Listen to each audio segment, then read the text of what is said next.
So if we say poly means many, and morphing means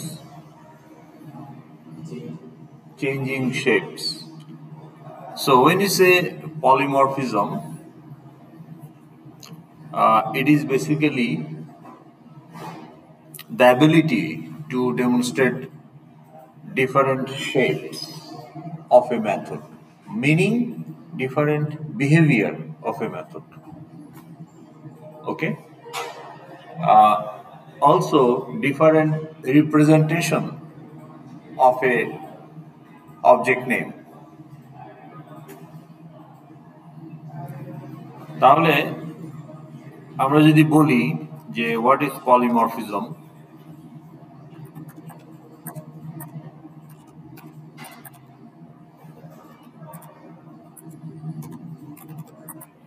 it means taking many form. এখন এটাকে যদি বলি যে for glass handle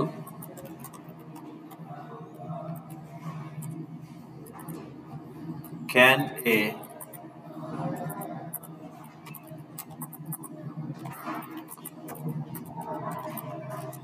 take many form? এটার অ্যান্সারে কি বলবেন? What will you say?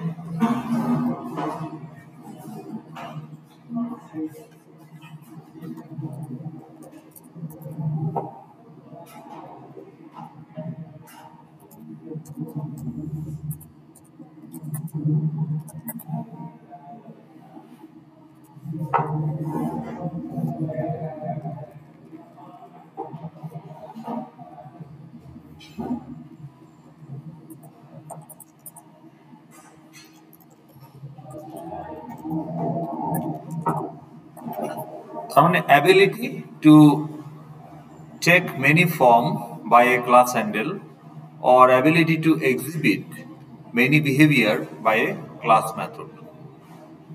Okay, এটা হচ্ছে পলিমরফিজমের interpretation. Poly means many. Okay, now can a object take many form, or can a method exhibit many behavior? If the answer is yes, then we say there is a polymorphism, or that method is polymorphic method, or that particular class handle represents polymorphism. তো এইটাকে বুঝতে গেলে আমাদের কিছু কোশ্চেনের answer বোঝা লাগবে। Can a class take many form? What do you think? Answer কি হওয়া উচিত?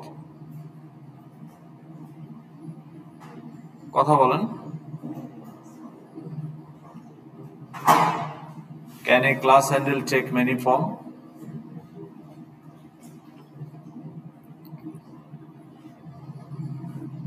এই কথাটার মানে কি? What do you mean by that? আমরা বলছি যে একটা ক্লাস, অ্যান্সার হলো ইয়েস, কিন্তু এই কথাটার মানে কি সেটা না বুঝলে তো আপনি ইয়েস না নো এটাও বুঝবেন। মেনি ফর্ম বলতে কি বোঝাচ্ছেন?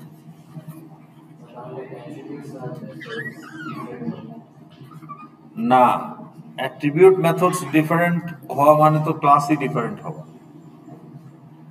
তাই না? এখানে খেয়াল করেন, if I say example user u, can I declare that if user is a class? Can I declare that? তাহলে আমরা যদি এখানে এই কিছু ক্লাস ডিক্লেয়ার করে রাখি,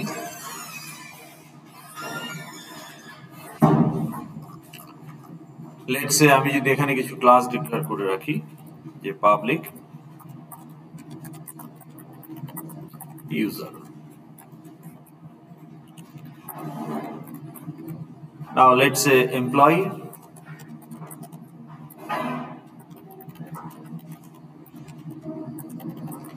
extends user. Okay.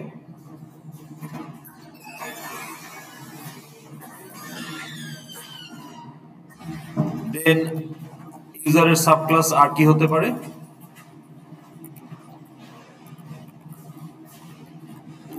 সিটিজেন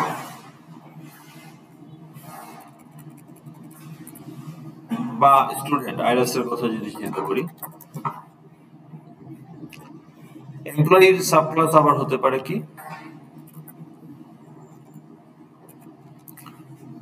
তাহলে এখানে আমরা বলতে পারি ফ্যাকাল্টি এক্সটেন্ডস এমপ্লয়ি। আবার আমরা বলতে পারি accountant also is an employee.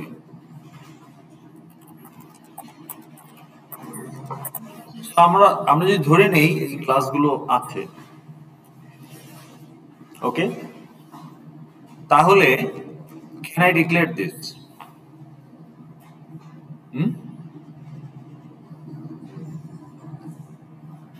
Yes. Can I instantiate? Can I instantiate? Yes, no. Yes, if user is not abstract.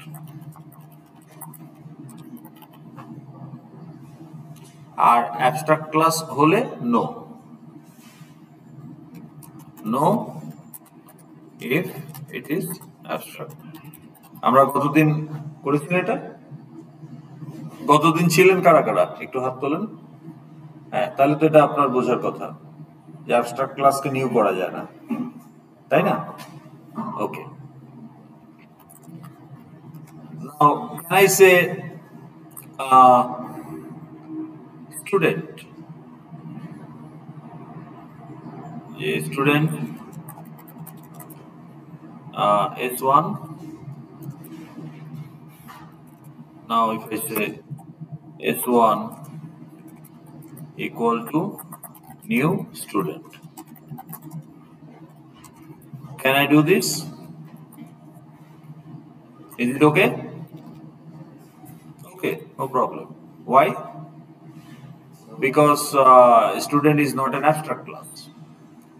তাহলে আপনি এখানে যদি abstract class বলেন, যেটা বলাটা লজিক্যাল, কারণ user is not specific enough to create object for our application, so আমরা এটাকে abstract class বলতেই পারি।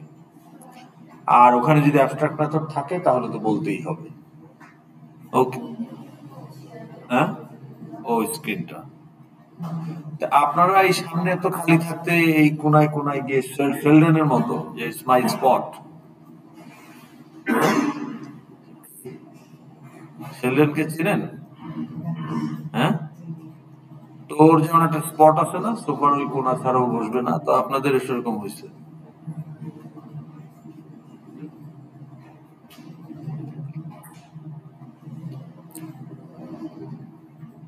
শেলডন, বিগ ব্যাং থিওরি, এটা একটা কমেডি সিরিজ, অনেক পপুলার ছিল।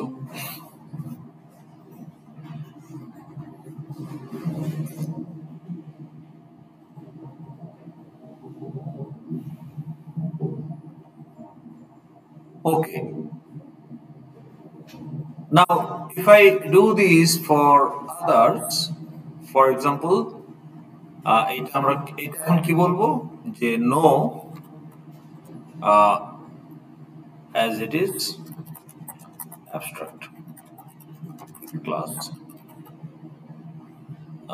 Yes, if user is not abstract. তো user তো abstract, কাজে এটা নই হবে আমাদের জন্য। Okay. সিমিলারলি আমরা যদি বলি অ্যাকাউন্টেন্ট ফ্যাকাল্টি, করা যাবে না? যাবে কিনা? So for example faculty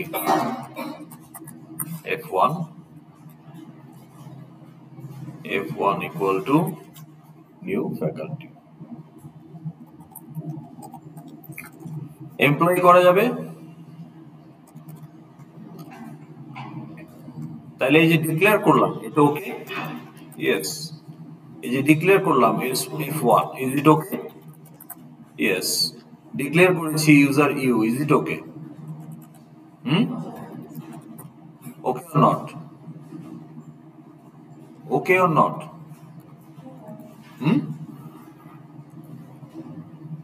no, why not? আমি তো ইনস্ট্যান্সিয়েট করি না, আমি ডিক্লেয়ার করেছি। নাও ডিক্লেয়ার করতে তো অসুবিধা না, আমি যদি রিয়েল অবজেক্ট, অ্যাবস্ট্রাক্ট কথাটার মানে কি? Away from real existence, in theory not in practice. So declare করলে তো আর অবজেক্ট ক্রিয়েট হয় না। ডিক্লেয়ার করলে আপনি ওই যে বেবির মতো, you are deciding the name, but baby is not yet there, তাই না? তো সেই রকম একটা নাম তো ডিক্লেয়ার করাই যায়, কিন্তু unless it is created in memory, abstract হওয়া না হয় তাতে কোনো প্রবলেম নাই। সো ডিক্লারেশনটা ওকে, কিন্তু আমার ইনস্ট্যান্স ক্রিয়েট করাটা ওকে না। তাহলে এমপ্লয়ির ক্ষেত্রে কি হবে? ডিক্লারেশনটা ওকে, তাহলে আমরা যদি বলি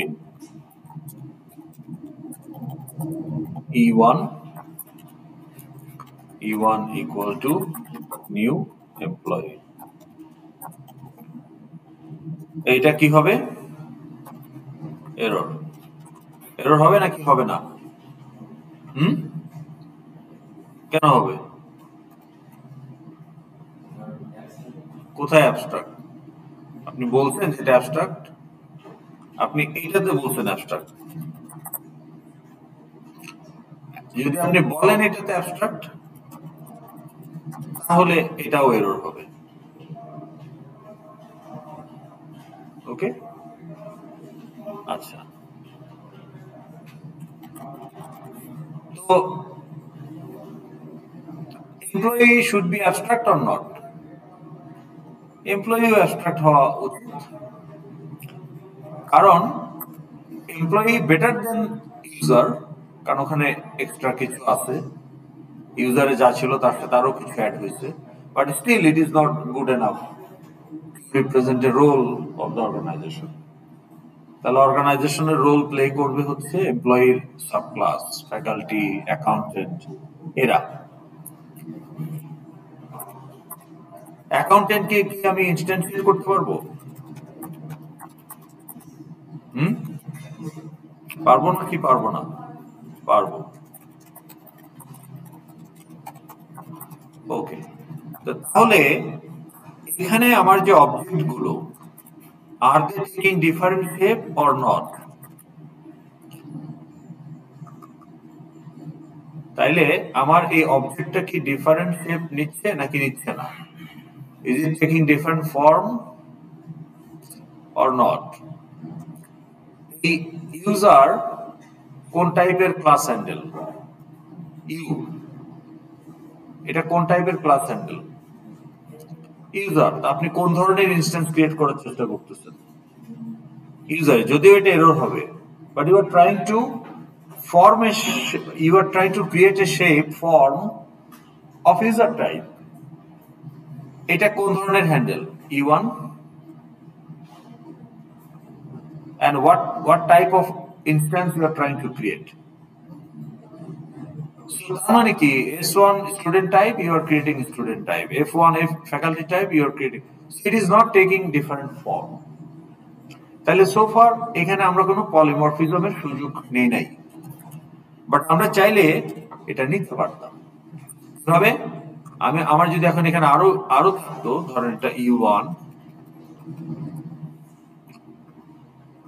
এবং আপনি তখন যদি এখানে আরো কয়েকটা ডিক্লেয়ার করতেন, U2, U3, okay, U4 and etc. এখানে যদি আপনি বলতেন এমপ্লয়ির ক্ষেত্রে আরো কয়েকটা যদি বলতেন যে E2 E3 এটসেট্রা, তাহলে দেখেন পলিমরফিজম কিভাবে হয়। Now I can say E2 বা এখানে যদি আমি ইউজার দিয়েও বলতে চাই, can I say faculty is an employee? An employee is an user. So therefore can I say faculty is an user? Similarly, can we say accountant is a user? And student to direct subclass, student is a user. তাহলে আমি বলতে পারি যে U2 equal to new student.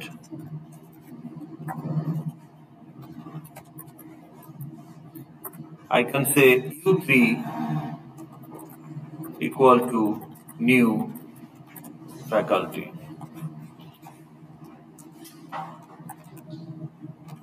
ওকে, তাহলে এখানে polymorphism.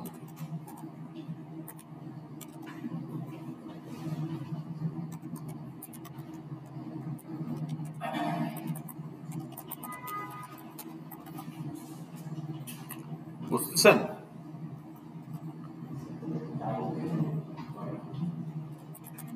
মানে কি user handle কখনো সে স্টুডেন্ট ইনস্ট্যান্সকে রিপ্রেজেন্ট করতে পারে, কখনো সে ফ্যাকাল্টি ইনস্ট্যান্সকে রিপ্রেজেন্ট করতে পারে, কখনো সে অ্যাকাউন্টেন্ট ইনস্ট্যান্সকেও রিপ্রেজেন্ট করতে পারে। So user handle can take different form. এবং এটা কেন পারে? Because of is a relationship. এখন আমি যদি বলি যে ধরেন আপনার হ্যান্ডেলের নাম হচ্ছে বাবু, but you are the instance, the real instance sitting there, and that chair is my RAM. তো তাহলে আমি যদি বলি যে বাবু ইজ এ স্টুডেন্ট, এটা কি agreeable or not? Yes or no? এখন আমি যদি বলি Babu is a person, Babu is a human, do you agree or not? তো বাবু ইজ এ হিউম্যান, কিন্তু এই ইনস্ট্যান্সটা তৈরি করা হয়েছে স্টুডেন্ট ইনস্ট্যান্স হিসাবে। সো একটা স্টুডেন্ট হ্যান্ডেল বলতেই পারে যে S1 আপনাকে রিপ্রেজেন্ট করে, বাট একটা H1 হিউম্যান হ্যান্ডেলও আপনাকে রিপ্রেজেন্ট করতে পারবে। কেন? Student extends human.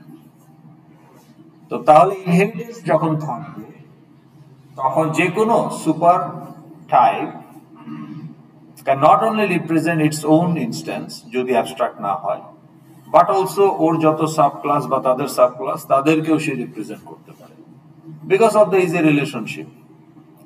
নাও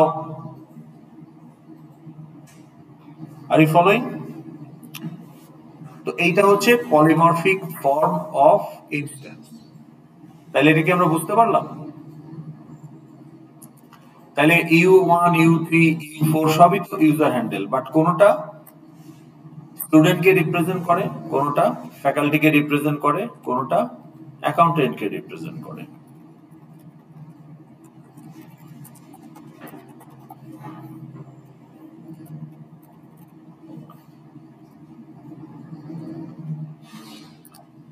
Any question?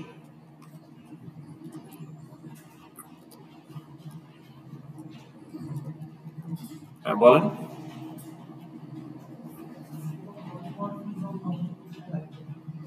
ওইটা পরে, আমরা তো এটার ইউজফুলনেসটা কোথায় সেটা নিয়ে আমরা কথা বলছি না, আমরা বোঝার চেষ্টা করছি যে পলিমরফিক ফর্মটা কি, ওটা তো আমরা আসবো, but let's understand the first thing first.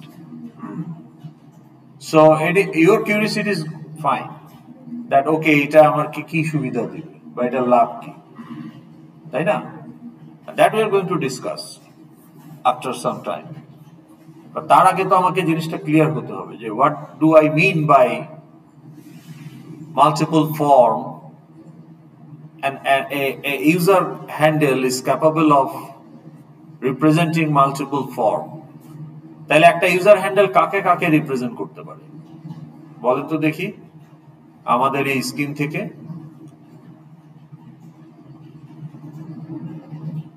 একটা user handle can represent student instance, faculty instance, accountant instance. It also could represent user and employee instance যদি ওই দুইটা নন অ্যাবস্ট্রাক্ট ক্লাস হতো, কিন্তু যেহেতু ইউজার আর এমপ্লয়ি অ্যাবস্ট্রাক্ট ক্লাস, কাজে তাদের তো ইনস্ট্যান্সই হবে না, এই দুইটার আসলে কোনো ইনস্ট্যান্স হবে না।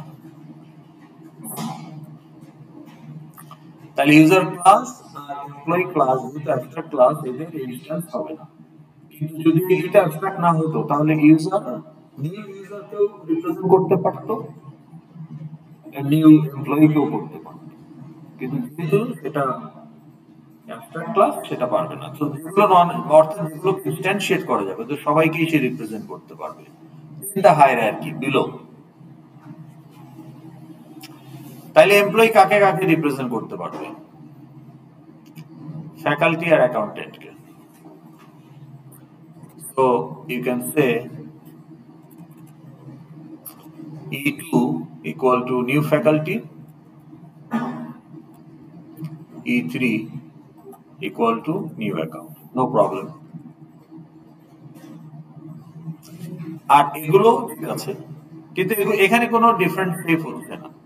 Student handle student object, faculty handle faculty object, accountant handle accountant object, কিন্তু এগুলো আমার পলিমরফিক সেট নিচ্ছে। ওকে, তাহলে এটা আমরা বুঝলাম can a class handle take many form, কারণ পলিমরফিজমে আমরা কি বলেছিলাম, ability to take many form by a class handle.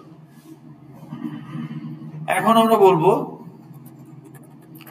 যে ability to exhibit many behaviour by a class method, is it possible?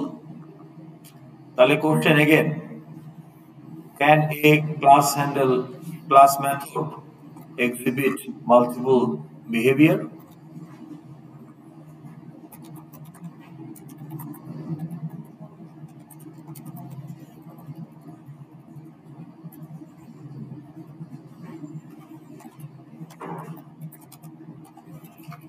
Can it? Yes or no? How? কিভাবে?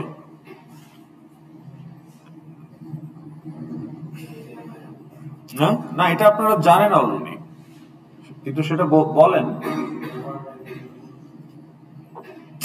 আমার একটা short method, এই শর্ট মেথডটা কি মাল্টিপল বিহেভিয়ার শো করতে পারে? যে কখনো বাবল সর্ট করবে, কখনো কুইক সর্ট করবে, হাউ?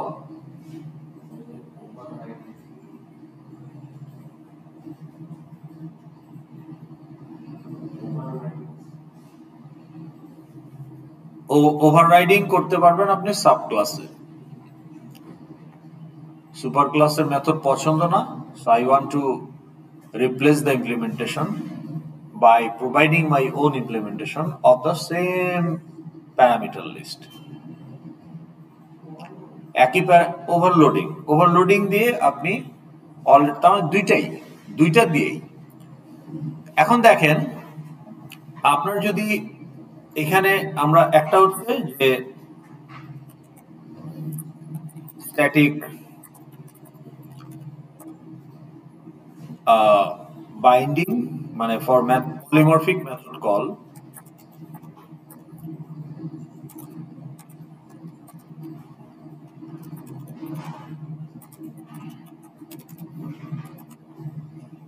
এইটার আবার দুইটা ভাগ হতে পারে। একটা হলো when the compiler can decide which behavior, মানে which implementation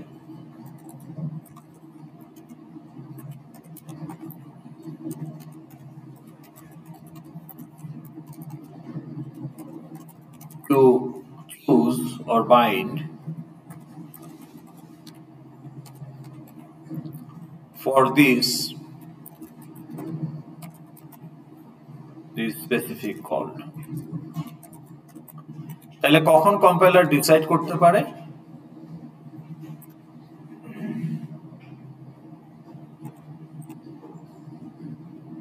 কখন সে ডিসাইড করতে পারে? Method overloading, when a method is overloaded, when the method is overloaded. তাহলে একটা মেথডকে যদি আমরা ওভারলোড করি তাহলে এই মেথডটা অনেকগুলো বিহেভিয়ার এক্সিবিট করতে পারে, কারণ তার অনেকগুলো ইমপ্লিমেন্টেশন আছে। তো আমার যদি n number of overloaded version থাকে, তাহলে আমি মেথড যখন কল করতেছি, compiler will look at the parameter list and it will choose an implementation for that call. আরেকটা কলের জন্য compiler can choose another implementation depending on the parameter what you send. তো তাহলে if a method is overloaded, looking at the parameters supplied, compiler can choose the implementation for execution এই কলটার জন্য। তাহলে আমার n number of implementation আছে, n number times the method is overloaded. তো এখন এক এক সময় এক একটা এক্সিকিউট হবে depending on what parameter is given. তাহলে এটা পলিমরফিক মেথড কল হচ্ছে না, same method name, but because of the difference in parameter এক এক সময় এই মেথডটা এক এক ভার্সন এক্সিকিউট করছে। Now and compiler is deciding at compile time যে এই কলটার জন্য কোন ইমপ্লিমেন্টেশনটাকে আমি এক্সিকিউট করব at run time. Are you following? তাহলে আমরা যখন একটা মেথডকে কল করি, তার যদি একটাই বডি থাকে, একটাই ইমপ্লিমেন্টেশন থাকে, তাহলে এইটা তো স্ট্রেট ফরওয়ার্ড যে that is the implementation two execute. কিন্তু যখন মাল্টিপল বডি থাকবে, সেটা ওভারলোডেড হোক, প্যারামিটার লিস্ট ভিন্ন করে, অথবা ওভাররাইডিং হোক ইন দ্য সাব ক্লাস, মানে সুপার ক্লাসে একটা বডি আছে, সাব ক্লাসে আর একটা বডি, একই প্যারামিটার লিস্ট, তাহলে ওভাররাইডিং। এখন কম্পাইলার কিন্তু ওভাররাইডিংটা রান টাইম ছাড়া ডিসাইড করতে পারে না, কিন্তু ওভারলোডিংটা সে কল দেখলেই বুঝতে পারে, কারণ প্যারামিটার লিস্ট দেখেই তো সে বুঝবে কোনটাকে চুজ করতে হবে। সো এটাকে বলা হয়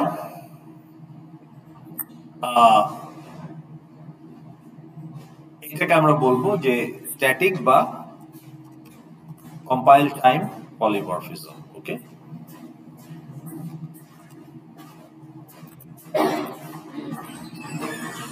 static binding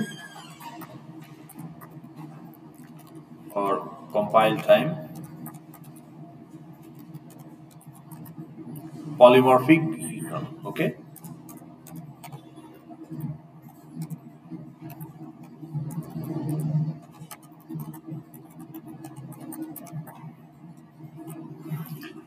আচ্ছা, তাহলে এটা আমরা বুঝলাম। আরেকটা ফর্ম হচ্ছে আমার at run time b। তাহলে বি হচ্ছে আমার ডাইনামিক বাইন্ডিং বা run time polymorphism.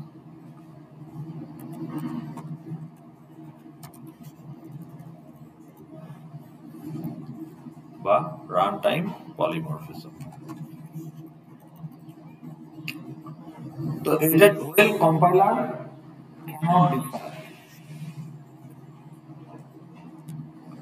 can't decide which implementation to execute. Okay, it will decided at runtime.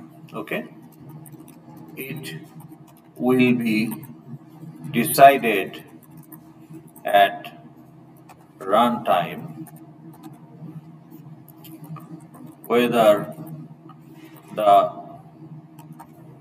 superclass version or any other subclass version will be executed. তার মানে methods is overridden.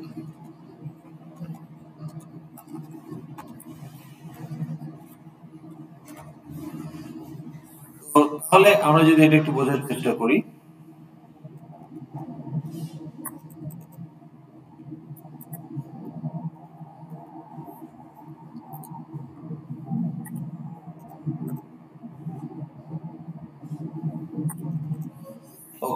when the compiler can't decide which behavior to execute, okay, for this specific call.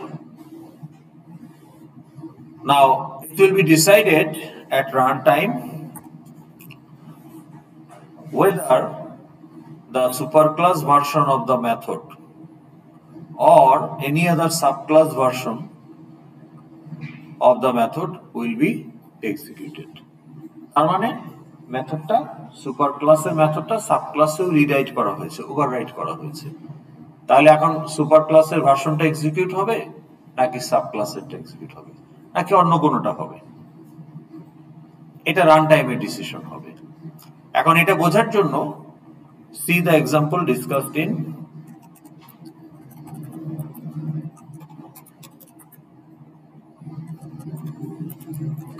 shown above on আজকে কয় তারিখ 18, তাহলে 17, 11, 25, তাহলে 17 মানে গতকালকের আলোচনাটা যদি দেখেন তাহলে এখন খেয়াল করেন এখানে আমরা বলছি যে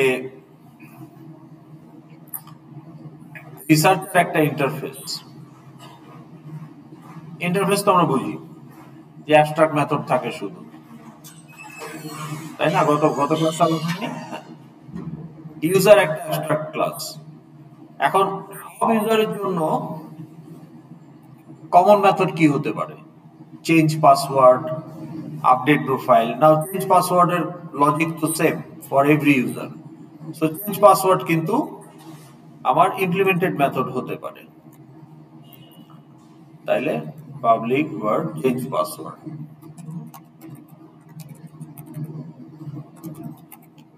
ওকে? তাইলে এটা কি বুঝতে পারলেন?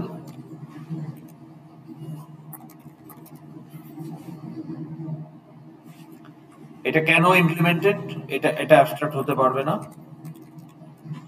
Y?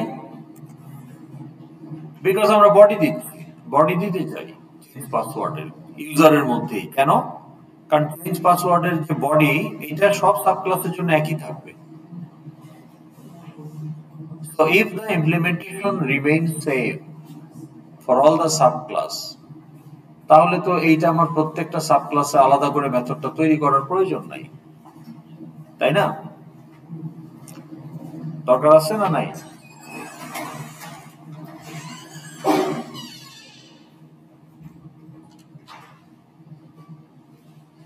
Is it needed or not? কি needed? Are you listening to me? মানে বুঝতে পারছেন আমি কি বলতে চাচ্ছি? What I'm saying is change password এটা তো একটা মেথড নাকি? এটাকে ইউজার ক্লাসে রাখলাম কেন চেঞ্জ পাসওয়ার্ড মেথডটা? এখন প্রত্যেক ইউজারের জন্য তো এই ফাংশনটা থাকা দরকার, এই জন্য এটাকে আমরা সুপার ক্লাসে রেখেছি। এখন প্রশ্ন হলো যে সুপার ক্লাসে এই মেথডটাকে আমরা বডি ইমপ্লিমেন্ট করব কিনা। তাহলে সুপার ক্লাসে একটা মেথডকে আমরা কেন ইমপ্লিমেন্ট করি? যখন ওই ইমপ্লিমেন্টেশনটা সাব ক্লাসের জন্য কাজে লাগবে, সবার না লাগলে অ্যাটলিস্ট মেজরিটির জন্য কাজে লাগবে। তো আমরা জানি যে according to the requirement analysis যে পাসওয়ার্ড চেঞ্জের mechanism same. It doesn't matter whether the user is faculty or student or accountant, change পাসওয়ার্ডের কোড একই। তাহলে এই মেথডটা প্রত্যেকটা সাবক্লাসে ইন্ডিভিজুয়ালি তৈরি না করে আমি সুপার ক্লাসে একবার তৈরি করলেই তো হচ্ছে, সবাই এটা ইনহেরিট করবে। এই জন্য আমরা এটাকে ইমপ্লিমেন্ট করেছি। কিন্তু আপডেট প্রোফাইলটাকে আমরা অ্যাবস্ট্রাক্ট মেথড করেছি কেন? এটাকে আমরা ইমপ্লিমেন্ট করি নাই সুপার ক্লাসে। কেন করি নাই? কারণ সাবক্লাসে তার এক্সট্রা ফিল্ড থাকবে, লাইকলি থাকবে, এটা বলা যাবে না, বাট লাইকলি যে থাকবে।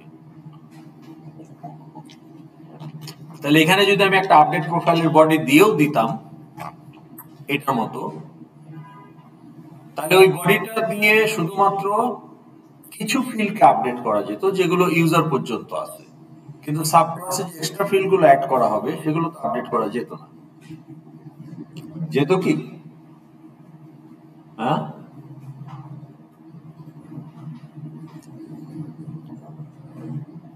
যেত নাকি যেত না? না না বুঝতে পারলে প্রশ্ন করবেন। প্রশ্ন করেন না কেন না বুঝতে পারলে? হ্যাঁ, সেটাই তো আমাকে বলতে হবে যে কোশ্চেনটা আবার বলেন, কিন্তু আপনারা চুপ করে থাকলে তো হবে না। এটা কেন ইমপ্লিমেন্ট করেছি সেটা কি বুঝতে পেরেছেন? এটাকে কেন বডি দিলাম? তাহলে এটাকে কেন বডি দিলাম না? That is the question.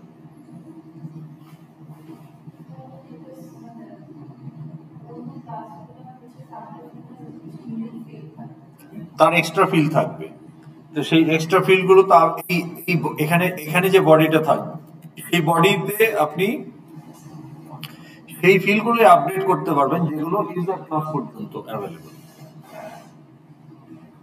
তাইলে ইউজার ক্লাসে যদি 5টা ফিল থাকে আপনি শুধু সেইগুলো আপডেট করতে পারবেন। কিন্তু এই যে সাব ক্লাস এমপ্লয়ি থেকে এখানে আরো কিছু ফিল্ড আসছে, ফ্যাকাল্টিকে আবার আরো কিছু ফিল্ড অ্যাড করছে, তাই না? সেগুলো তো আর আপনার এই ইনহেরিটেড মেথড দিয়ে আপডেট করা যাবে না। তো তাহলে আপডেট প্রোফাইলটা ইনকমপ্লিট থাকবে। এখানে যদি আপনি বডি দেনও সেটা ইনকমপ্লিট আপডেট প্রোফাইল, মানে for partial fields, not for all field, sub ক্লাসের জন্য। কারণ সাব ক্লাস তো তার এক্সট্রা ফিল্ড অ্যাড করবে, তো তাহলে তাকে ওভাররাইট করতে হবে না? তাহলে সবাই যদি ওভাররাইট করে আর ইউজার যেহেতু অ্যাবস্ট্রাক্ট ক্লাস ওইটা নিউ হবে না, তাহলে এই বডি তো আমার কাজে লাগবে না। এটাকে আমরা অ্যাবস্ট্রাক্ট মেথড বলেছি। ওকে, এখন আপনি যদি খেয়াল করেন, আমরা ধরে নিচ্ছি এই যে এমপ্লয়ি বলেন, ফ্যাকাল্টি বলেন, অ্যাকাউন্টেন্ট বলেন, সব জায়গাতে আমার এই আপডেট প্রোফাইল মেথডটা ওভাররাইট করা আছে। ওকে, তাহলে আপডেট প্রোফাইল মেথডটার কয়টা ভার্সন? যে কয়টা সাব ক্লাসকে নিউ করা যাবে প্রত্যেকটা সাব ক্লাসে এটা ওভাররাইট করা আছে। তো এখন আমি যদি এরকম একটা অ্যারে লিস্ট তৈরি করি, এটা কি ধরনের array list? What is the element type of this array list? User handle না user instance? Handle. Type type বললে আপনি হ্যান্ডেল হবে, মানে কালেকশনের এলিমেন্ট গুলো হচ্ছে ইউজার হ্যান্ডেল। এখন আপনি যদি এরকম বলেন যে ইফ সাম কন্ডিশন স্যাটিসফাইড, তাহলে ইউজার লিস্টে আমি অ্যাড করব new faculty. Can I do that? Yes, I can do that. কারণ ওই যে একটু আগেই তো আমরা দেখলাম, এই যে তাইলে একটা ইউজার হ্যান্ডেল তো একটা ফ্যাকাল্টি, অ্যাকাউন্টেন্ট, স্টুডেন্ট সবাইকে রিপ্রেজেন্ট করতে পারে না? তো এইটাকে এখানে আমরা অ্যাডভান্টেজ নিচ্ছি। তাহলে আমার এই অ্যারে লিস্টে আমি বিভিন্ন সাব ক্লাসের অবজেক্ট গুলোকে মিক্স করে রাখতে পারি because of that polymorphic shape. কারণ এটা সুপার ক্লাস টাইপের অ্যারে লিস্ট।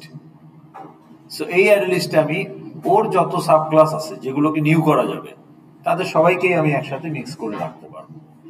তাহলে দেখেন, কখনো আমি এখানে স্টুডেন্ট ইনস্ট্যান্স অ্যাড করতেছি, কখনো আমি ফ্যাকাল্টি ইনস্ট্যান্স অ্যাড করতেছি, কখনো হয়তো অ্যাকাউন্টেন্ট ইনস্ট্যান্স অ্যাড করব। প্রত্যেকটাই অ্যালাউ, কারণ ইউজার লিস্টের হ্যান্ডেল গুলো হচ্ছে ইউজার টাইপের। তো এখন কিন্তু আমি অ্যাড করে দিলাম। এখন যদি আমি এখানে এইটুকু কি বুঝতে পেরেছেন? ওকে, এখন যদি আমি এই লুপটা চালাই, ইউ কাকে রিপ্রেজেন্ট করে? লুপের ভেতরে ইউ কাকে রিপ্রেজেন্ট করে? কাকে?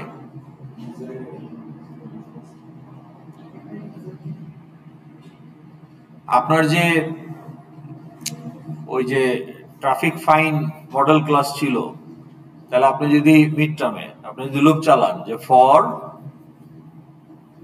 Traffic fine i colon fine list, তাহলে আই কাকে রিপ্রেজেন্ট করে? Element of.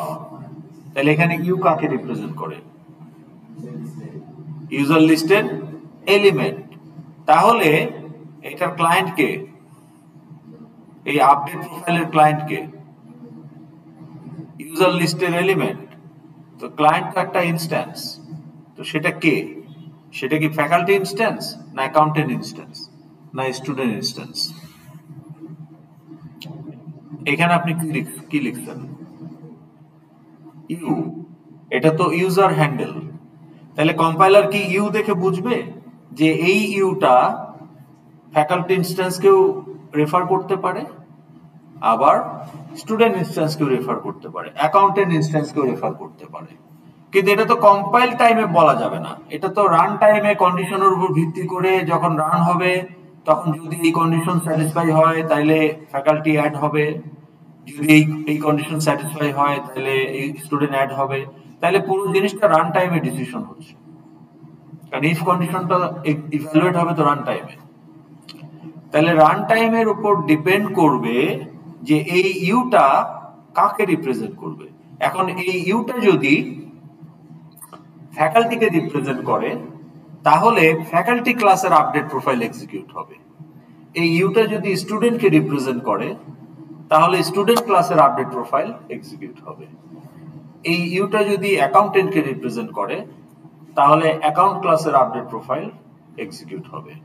তার মানে super class handle method call and all subclass have this method overridden. তো তাহলে depending on the instance that particular implementation will be executed. তাহলে এই আপডেট প্রোফাইলটা কি স্টুডেন্ট ক্লাসের ওভাররিডেন আপডেট প্রোফাইল, নাকি ফ্যাকাল্টি ক্লাসের ওভাররিডেন আপডেট প্রোফাইল, নাকি অ্যাকাউন্টেন্ট ক্লাসের ওভাররিডেন আপডেট প্রোফাইল? এটা রান টাইমে ডিসিশন হবে যে এটা কোন ইনস্ট্যান্স তার উপর। তাইলে এটা হচ্ছে polymorphic call, dynamic polymorphic call, okay, at runtime.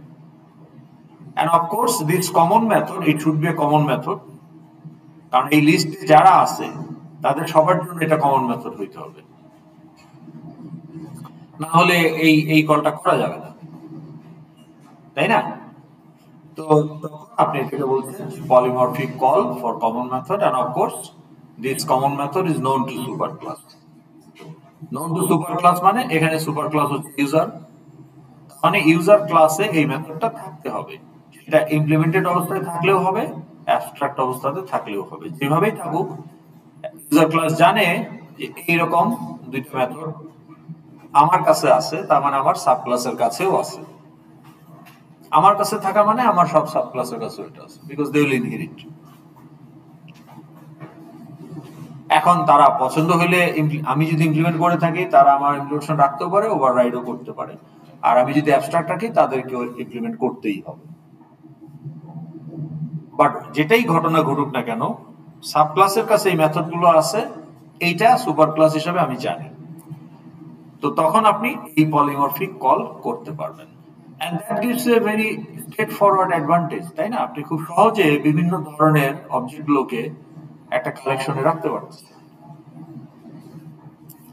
তাহলে এখন আপনি আমাকে বলেন যে আপনার যে লিস্ট বা ডাটা স্ট্রাকচারে যে ইমপ্লিমেন্ট করেন নাই, ধরেন লিঙ্ক লিস্ট ইমপ্লিমেন্ট করেছেন, তাহলে লিঙ্ক লিস্টে আপনারা কি রাখবেন? লিঙ্ক লিস্টের নোডে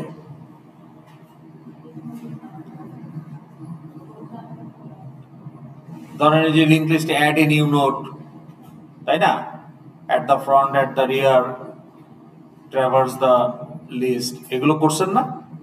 এই যে নোড যে অ্যাড করছেন, এই নোডের কন্টেন্ট কি ছিল? ইন্টিজার নাকি স্ট্রিং? ক্লাস নোডের মানে আপনি যখন একটা নোডে অ্যাড করেন ভ্যালু পার্টটা, সেখানে কি দিয়েছিলেন? ইন্টিজার দিয়েছিলেন না স্ট্রিং দিয়েছিলেন? না, নোড ক্লাস তো আপনি লিস্টে অ্যাড করছেন, কিন্তু নোডে আবার একটা ডাটা পার্ট আছে না, নেক্সট পার্ট, প্রিভিয়াস পার্ট। তো নেক্সট আর প্রিভিয়াস তো নোডই, কিন্তু ডাটা পার্টটা কি ছিল? ইন্টিজার ছিল না। যে আপনি যখন বললেন যে ক্লাস নোড, তাহলে এখানে আপনাকে কি ফিল্ড হিসাবে কি থাকবে? বলেন ছিল? তাহলে ইন্ট ধরেন ভ্যালু হিসাবে কি রাখছেন, ইন্টিজার রাখছেন, আর নোট প্রিভিয়াস কমা নেক্সট। যদি ডাবল লিঙ্ক লিস্টের জন্য নোটটাকে তৈরি করেন, তাহলে এরকম একটা ক্লাস আপনি বানান নাই, তাহলে এই নোডের ভ্যালুটা কি সবসময় ইন্টিজার। কিংবা যদি আপনি এখানে বলেন যে স্ট্রিং, তাহলে এই নোডের ভ্যালুটা সবসময় স্ট্রিং, কিন্তু কি করা যায়।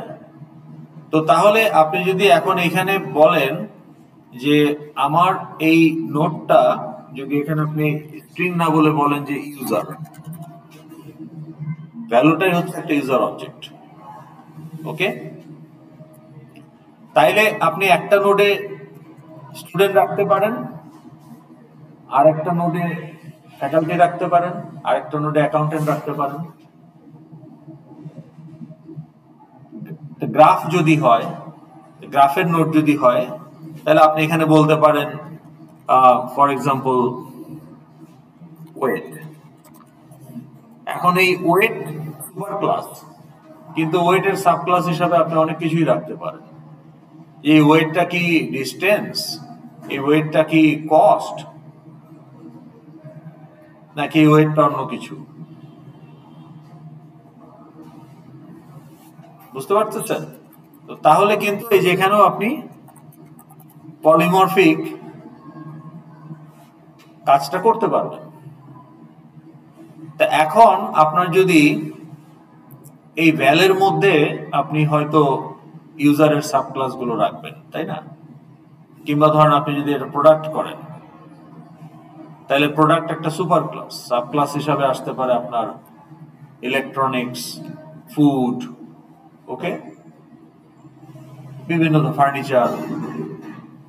তো তাইলে আপনি ওই কোন একটা নোডের প্রোডাক্টে আপনি ফুড, নিউ ফুড করলেন, কোন আরেকটা নোডের প্রোডাক্টের মধ্যে আপনি বললেন যে নিউ। তো তাহলে আপনার এই যে নোডের মধ্যেও কিন্তু আপনি চাইলে এখানে পলিমরফিক শেপ দিতে পারেন। এখন নোড যদি যখন আপনি ট্রাভার্স করবেন, তখন আপনি প্রত্যেকটা নোডকে শো করবেন।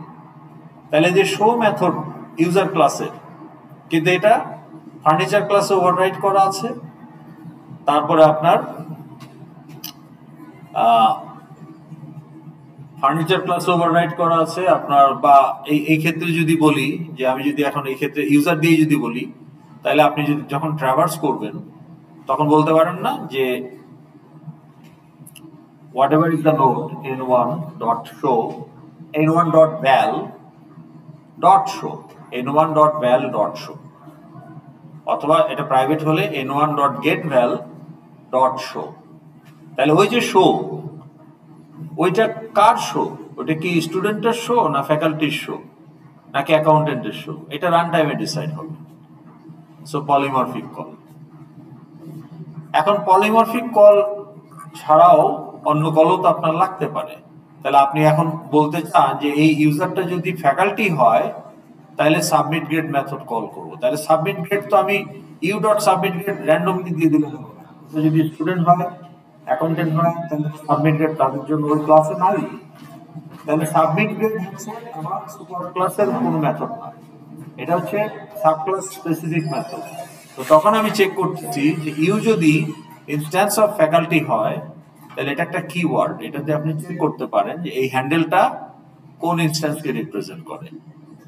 যেহেতু এটা সুপার ক্লাস হ্যান্ডেল, পসিবিলিটি আছে যে অনেক যে কোনো সাব ক্লাসেরই ইনস্ট্যান্সকে রিপ্রেজেন্ট করতে পারে। So you can actually check যে এটা যদি ফ্যাকাল্টির ইনস্ট্যান্স হয়, তাহলে শুধু আমি সাবমিট গ্রেডকে কল করব, এবং সেই কল করার সময় ইউকে আমি টেম্পোরারিলি ফ্যাকাল্টিতে কাস্ট করে নেব। তখন ইউটাকে ফ্যাকাল্টি হ্যান্ডেল হিসাবে ট্রিট হবে। কাস্টিং বুঝেন নাই? ওই যে টাইপ কাস্ট করে না, ইন্টের আগে ফ্লোট দেয়, এক্স এর আগে ফ্লোট দিলে এক্সটা তখন ফ্লোট হিসাবে ট্রিট হয়। এক্স যদি একটা ইন্টিজার ডিক্লেয়ার করেন, এক্স এর আগে যদি আপনি ফ্লোট দেন ব্র্যাকেটে, তখন এক্সটা ওই লাইনের জন্য ফ্লোট হিসাবে ট্রিট হবে। টাইপ কাস্টিং বলে। তো একটা প্রিমিটিভকে যদি টাইপ কাস্ট করা যায়, ক্লাসও তো টাইপ, তাহলে একটা ক্লাসের হ্যান্ডেলকেও তাহলে ইউ তো একটা ইউজার হ্যান্ডেল, কিন্তু সাবমিট গ্রেডকে আপনি ইউজার হ্যান্ডেল হিসেবে ইউজ করতে পারবেন না, কারণ ইউজার ক্লাস জানেই না যে সাবমিট গ্রেড নামে একটা মেথড আছে, কারণ ওই মেথডটা ইউজার ক্লাসে ডিক্লেয়ারই করা হয় নাই বা তৈরি করা হয় না, ওই মেথডটা ফ্যাকাল্টি ক্লাসে অ্যাডিশনাল মেথড হিসেবে বানানো হয়েছে। তাহলে ফ্যাকাল্টি হ্যান্ডেল হইলেই সে শুধু চিনবে যে সাবমিট গ্রেড একটা মেথড। তাইলে আমার ইউটা, আমার এই লিস্টের যে হ্যান্ডেল ইউ, ওইটাকে আমি ফ্যাকাল্টি হ্যান্ডেল হিসাবে ইউজ করব সাবমিট গ্রেড কল করার জন্য, যদি ইউ ফ্যাকাল্টি ইনস্ট্যান্সকে রিপ্রেজেন্ট করে। তো এইভাবে আপনি নন পলিমরফিক কলও করতে পারেন লুপের মধ্যে। আর পলিমরফিক কলের জন্য কিছু টেস্ট করতে হবে না, অটোমেটিক বুঝে নেবে, depending on the subclass instance it will call that method. তাইলে কি আমরা বুঝতে পারলাম পলিমরফিজম মোর অর লেস? এখন আপনাদের কোশ্চেন থাকলে করে ফেলেন। কোনটা অটোমেটিক হয়? পলিমরফিক কল সে নিজেই ডিটেক্ট করবে অটোমেটিক। সেটা কখন? যখন সুপার ক্লাস জানবে যে এই নামের একটা মেথড সব সাব ক্লাসে আছে। এখন সুপার ক্লাস কি জানে যে আপডেট প্রোফাইল নামে একটা মেথড সব সাব ক্লাসে আছে? জানে। কেন জানে? কারণ এটা সুপার ক্লাসে, এই মেথডটা সুপার ক্লাসে অ্যাবস্ট্রাক্ট হিসাবে অথবা ইমপ্লিমেন্টেড মেথড হিসাবে সুপার ক্লাসে এই মেথড দুটো বলা আছে। তাহলে সুপার ক্লাস তো জানে যে ও আপডেট প্রোফাইল তো আমারই মেথড, তার মানে এই মেথডটা প্রত্যেকটা সাব ক্লাসেই থাকবে। সো দেয়ারফোর আমি যদি সাব ক্লাস ইনস্ট্যান্সকে রিপ্রেজেন্ট করিও এই মেথডটা এক্সিকিউট হবে, কারণ প্রত্যেকটা সাব ক্লাসেই তার একটা ইমপ্লিমেন্টেশন আছে। কিন্তু সাবমিট গ্রেডের ব্যাপারে তো ইউজার ক্লাস কিছুই জানে না। ইউজার ক্লাস জানেই না যে সাবমিট গ্রেড বলে কোনো মেথড আছে, কারণ সুপার ক্লাস তো আর সাব ক্লাস থেকে কিছু ইনহেরিট করে না, তাহলে ও জানবে কি করে? কাজেই তখন হ্যান্ডেলটাকেই ফ্যাকাল্টি হ্যান্ডেল হিসেবে ট্রিট করতে হবে। তো সেটা তো আর আমি সবসময় করবো না, যখন হ্যান্ডেলটা স্টুডেন্টকে রিপ্রেজেন্ট করবে তখন তো করবো না। তাহলে আমি দেখতেছি যে আমার এই লুপের যে ইউটা ঘুরে ঘুরে আসবে, তো এই কারেন্ট ইটারেশনে ইউটা যদি ফ্যাকাল্টি ইনস্ট্যান্স হয় তখনই আমি শুধু ইউকে ফ্যাকাল্টি হ্যান্ডেল হিসেবে ব্যবহার করব কল সাবমিট গ্রেড। তাহলে এটা নন পলিমরফিক কল, এটা সাব ক্লাস স্পেসিফিক কল, আর এটা হচ্ছে পলিমরফিক কল।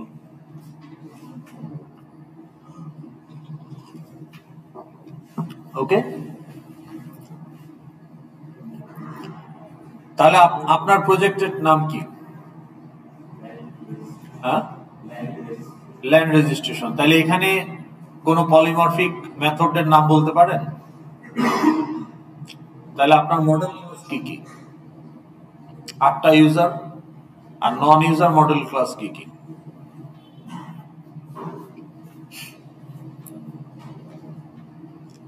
বের করছেন কিছু? নন ইউজার মডেল ক্লাস কি? সার্টিফিকেট, তারপর রিপোর্ট। এদের মধ্যে কি কারো ইনহেরিটেন্স আছে? এখন আপনি যদি বলেন যে ডকুমেন্ট একটা সুপার ক্লাস, সার্টিফিকেট এক্সটেন্স ডকুমেন্ট, বিল এক্সটেন্স document, salary slip এক্সটেন্স document, leave application এক্সটেন্স document, সবই তো ডকুমেন্ট। তাহলে ডকুমেন্ট ক্লাসটা আপনি বানাবেন কেন অ্যাজ এ সুপার ক্লাস? বলেন।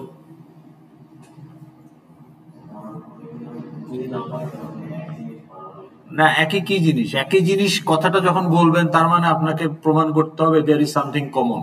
কমন না হলে তো একই জিনিস হবে না। তাহলে এদের মধ্যে কমন যদি কোনো ডাটা থাকে সেগুলো হয়ে যাবে ফিল্ড, আর কমন যদি কোনো ফাংশনালিটি থাকে সেইগুলো হয়ে যাবে মেথড সুপার ক্লাসে। তাহলে ডকুমেন্টকে যদি আপনি সুপার ক্লাস বানাবেন কি? বানালে কি আপনার কোনো সুবিধা আছে? হ্যাঁ, না না, দিতে হবে এমন না, জোর করে না, আপনার লাগলে দিবেন। তাইলে আপনার এক সুবিধা হলে দিবেন। তাহলে আপনার কি কোনো ডকুমেন্ট ক্লাস থাকলে ভালো হয়? Can you identify common field and methods? কিসের সার্টিফিকেট এটা? Land registration certificate. তাহলে ল্যান্ড রেজিস্ট্রেশন সার্টিফিকেট, তারপরে ধরেন আপনার আর কি সার্ভে রিপোর্ট, তারপরে ধরেন আপনার অডিট রিপোর্ট, তারপরে ধরেন আপনার ল্যান্ড রেজিস্ট্রেশন যেহেতু, তাহলে এখানে পে অর্ডার করতে হয় ব্যাংকে, তাই না, বা চালান করতে হয়, তাহলে চালান রিসিপ্ট, তো এগুলো কি ডকুমেন্ট না? তাহলে ডকুমেন্ট ক্লাস করলে আপনার কি সুবিধা হবে?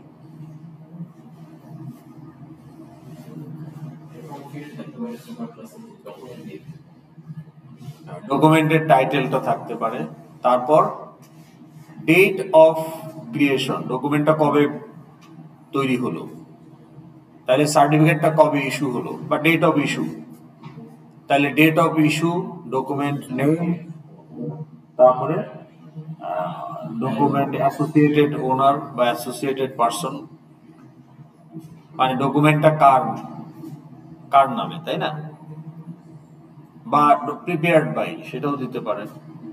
তাহলে এরকম কিছু কমন ডাটা তো থাকবেই। আর কমন মেথড কি হতে পারে ডকুমেন্টের জন্য?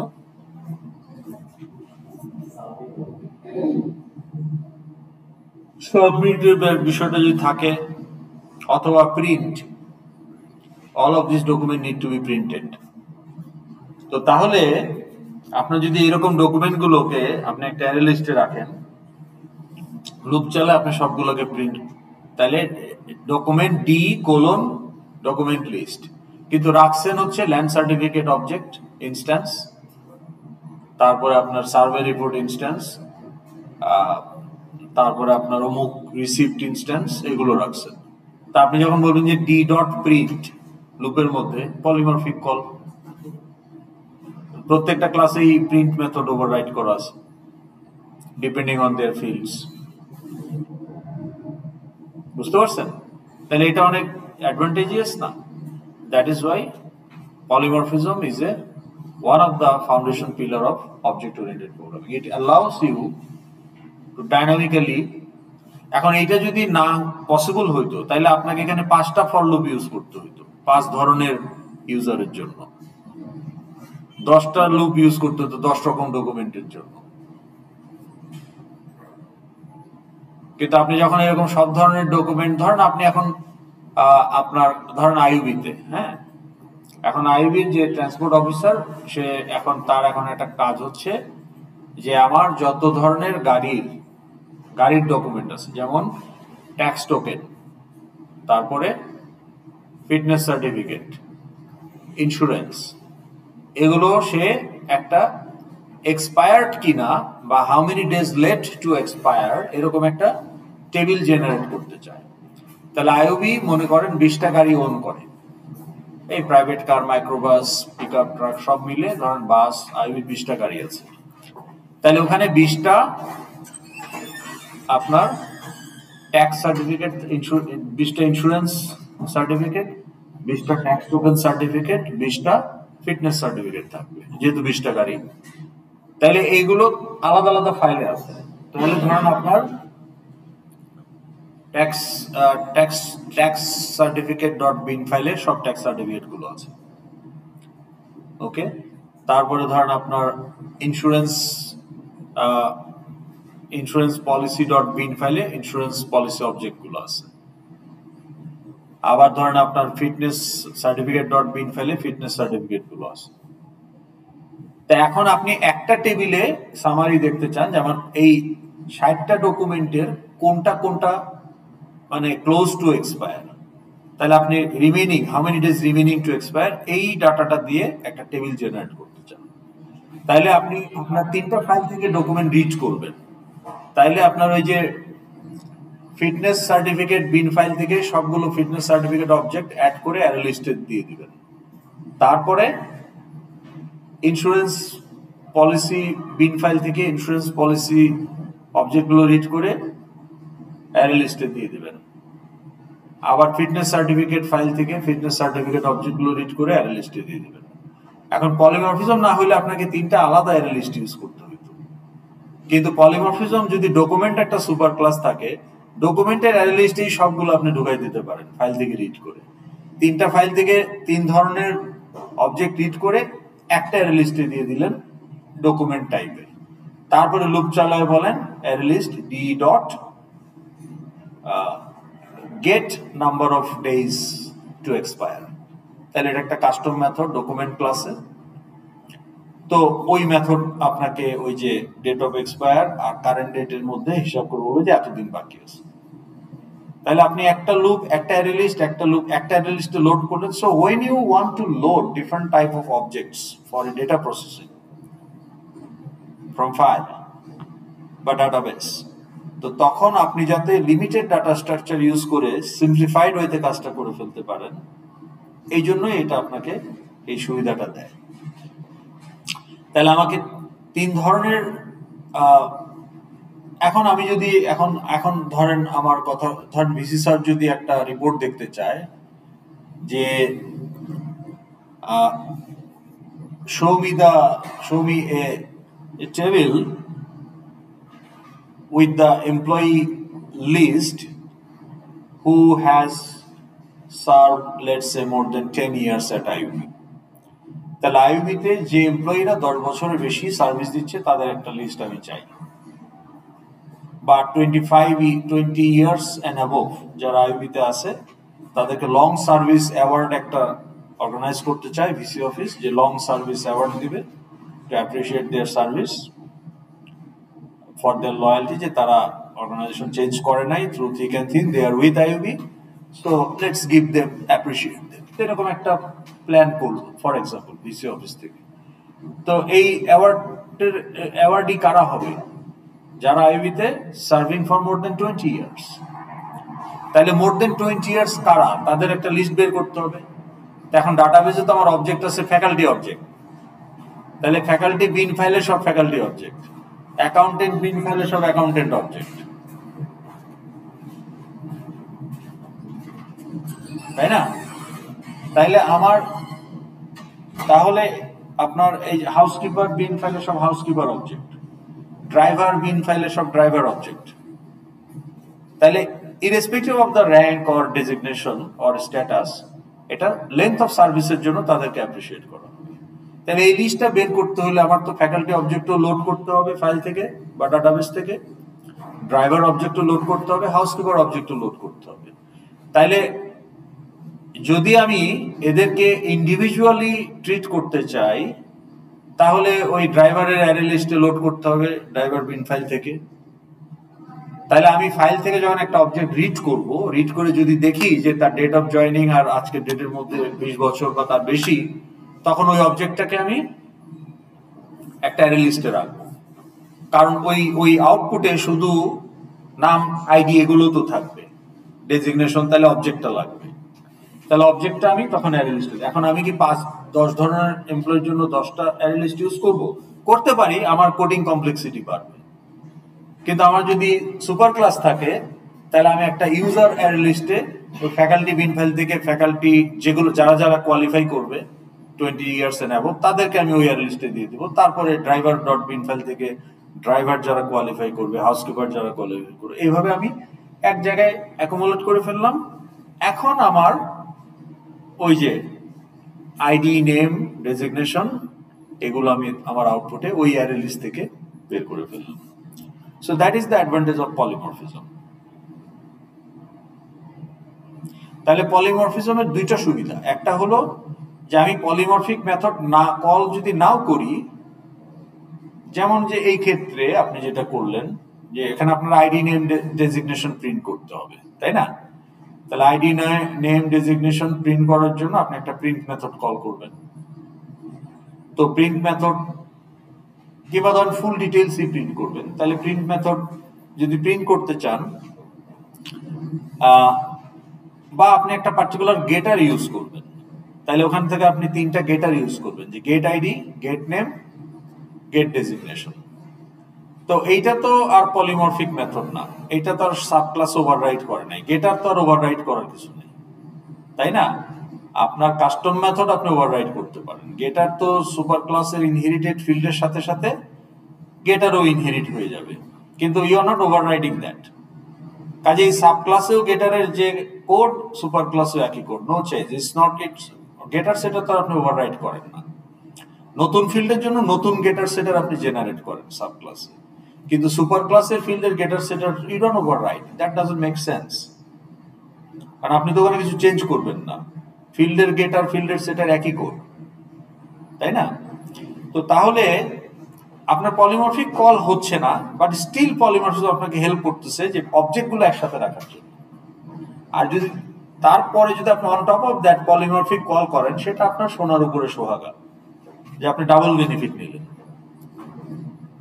যে আপনি একসাথে রাখার সুবিধাটাও নিলেন, আবার সাব ক্লাস ভিত্তিক পলিমরফিক কলটাও আপনি করে ফেলতে পারলেন। তো এটা হচ্ছে আপনার taking full advantage of polymorphism. আর পলিমরফিক মেথড কল যদি নাও করেন, but still you can take some benefit of polymorphism, যে keeping the data structure minimum. তাহলে আপনার 10টা লিস্ট বা 10টা অ্যারে ইউজ না করে আপনি একটাতেই অ্যাকুমুলেট করে ফেলতে পারেন। তাহলে আমরা এটা বুঝতে পারলাম পলিমরফিজম। ওকে, এখন আমরা দেখব যে কিভাবে নেভিগেট করতে হয় থ্রু fxml ফাইলস। ওকে, এটা দিয়ে আমরা শুরু করতে পারি, অথবা আমরা ফাইল কিভাবে জাভাতে কাজ করে এটা দিয়ে শুরু করতে পারি। কোনটা দিয়ে করব? হ্যাঁ, আগে ফাইল। ওকে, তা আমাদের সময় আছে কতক্ষণ? 20 মিনিট, তাই না? 20 মিনিটস। ওকে,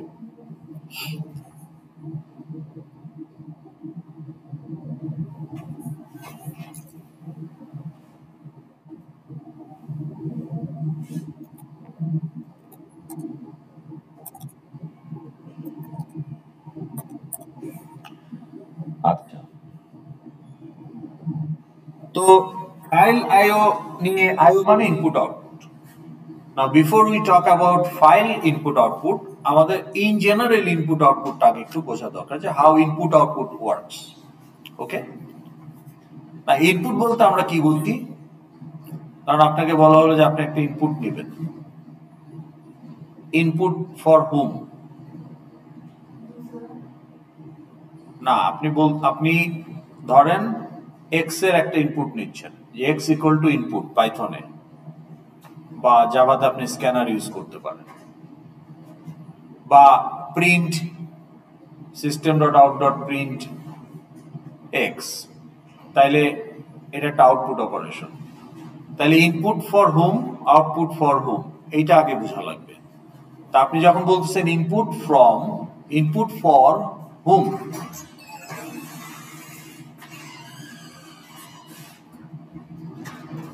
তাহলে আপনার যদি একটা ভেরিয়েবল থাকে এক্স, তাহলে ইনপুট ফর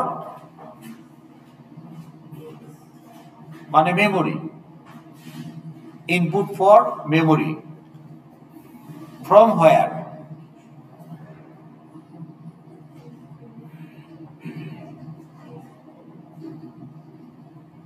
সেটা আপনার কিবোর্ড হতে পারে, সেটা একটা একটা স্ক্যানার হতে পারে, সেটা আপনি একটা ফাইল থেকেও ডাটা রিড করতে পারেন এক্স এর জন্য,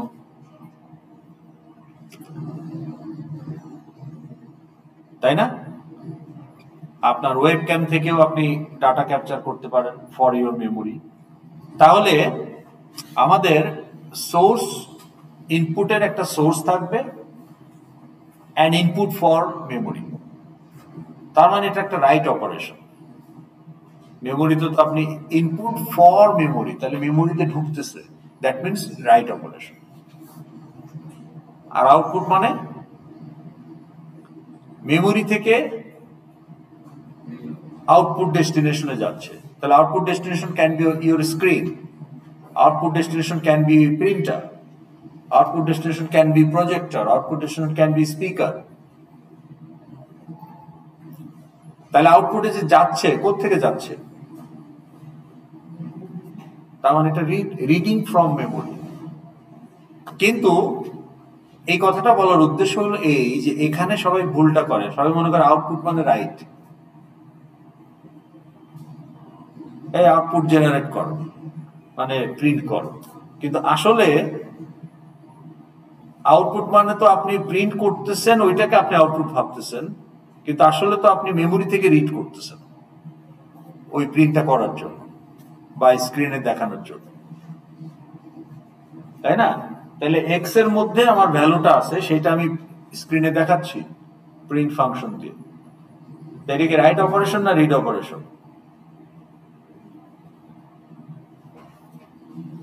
আমি এক্স এর ভ্যালুটা স্ক্রিনে দেখাচ্ছি, এটা কি রিড অপারেশন না রাইট অপারেশন? মেমোরির কনটেক্সটে রিড অপারেশন। কিন্তু এখানে মিসআন্ডারস্ট্যান্ডিং যেটা হয় স্টুডেন্টদের, যে আমি তো স্ক্রিনে রাইট করতেছি, বিষয়টা এরকম ভাবে ভাবে, বা কাগজে রাইট করতেছি এই জন্য প্রিন্ট হইলো, তাহলে তো এটা একটা রাইট অপারেশন। কিন্তু অ্যাকচুয়ালি আপনি যদি চিন্তা করেন মেমোরির কনটেক্সটে, যে মেমোরি থেকে তো এটা আসলে রিড হয়েছে। আবার যখন আপনি ইনপুট নিচ্ছেন, মাইকে গান গাচ্ছেন, এটা ইনপুট, কিন্তু এটা আসলে আপনার ডিস্কে গিয়ে সেভ হচ্ছে, আপনার র্যামে গিয়ে সেভ হচ্ছে অডিওটা, তাইলে এটা কি রাইট হচ্ছে না? তার মানে আপনার জন্য যেটা ইনপুট, মেমোরির জন্য সেটা রাইট। ওকে, তাহলে এইটা আগে মাথায় ঢোকাতে হবে যে ইনপুট অপারেশন মানে রিডিং ফ্রম মেমোরি না রাইটিং টু মেমোরি, কোনটা? Writing to memory. আর আউটপুট অপারেশন মানে reading from memory to output destination. আর ইনপুট মানে writing to memory from input source. ইনপুটের জন্য সোর্স, আউটপুটের জন্য ডেস্টিনেশন। ক্লিয়ার? ওকে, তাইলে এটা আমরা মাথায় রাখবো যে ইনপুট মানে writing content from source to the memory, input for memory. আর আউটপুট মানে রিডিং কন্টেন্ট ফ্রম মেমোরি, মানে আউটপুট ফ্রম মেমোরি। এখন আউটপুটটা মেমোরি থেকে না হয়ে আপনি হার্ড কোডও করে দিতে পারেন। যেমন প্রিন্টের মধ্যে আপনি বলতে পারেন কোটেশনের মধ্যে হ্যালো ওয়ার্ল্ড, তাহলে হ্যালো ওয়ার্ল্ড প্রিন্ট করবে। তো হ্যালো ওয়ার্ল্ড তো কোনো মেমোরি থেকে আসে নাই, আপনি হার্ড কোড করে দিচ্ছেন। কিন্তু আপনি যদি বলেন যে প্রিন্ট এসটিআর, এসটিআর একটা স্ট্রিং অবজেক্ট, তাহলে ওটা মেমোরি থেকে আসতেছে। তাহলে এসটিআর এর কন্টেন্টও তো হ্যালো ওয়ার্ল্ড হতে পারে, বা এক্স এর কন্টেন্টও হ্যালো ওয়ার্ল্ড হতে পারে, পারে না? তাহলে এসটিআর এর কন্টেন্ট হ্যালো ওয়ার্ল্ড, ওইটাও তো প্রিন্ট করবে, যে প্রিন্ট এসটিআর। কিন্তু ওই হ্যালো ওয়ার্ল্ডটা কোথেকে আসতেছে? মেমোরি থেকে আসতেছে। আবার আপনি যদি হার্ড কোড করে দেন যে প্রিন্ট কোটেশনের মধ্যে হ্যালো ওয়ার্ল্ড, তাহলে ওই হ্যালো ওয়ার্ল্ড কি কোনো মেমোরি থেকে আসতেছে? নো, এটা আপনার লিটারেল, এটাকে বলে লিটারেল। ওকে, তো এটা হচ্ছে ব্যাপার। তাহলে এটা যখন আমরা বুঝে গেলাম, এখন আমাদের আইও আমরা দুইভাবে এই কোর্সে করব। একটা হচ্ছে কনসোল আইও, যে কনসোল ইনপুট বলতে আমরা কিবোর্ড থেকে ইনপুট নেওয়াকে বোঝাই। কনসোল আউটপুট মানে, তাহলে কনসোল মানে কি?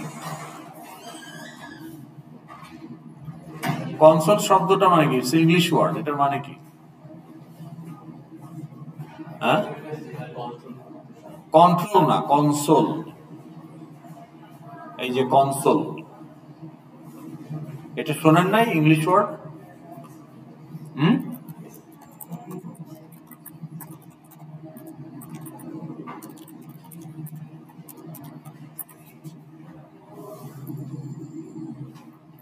কি বলে? A bracket whose partition is not more than half its height.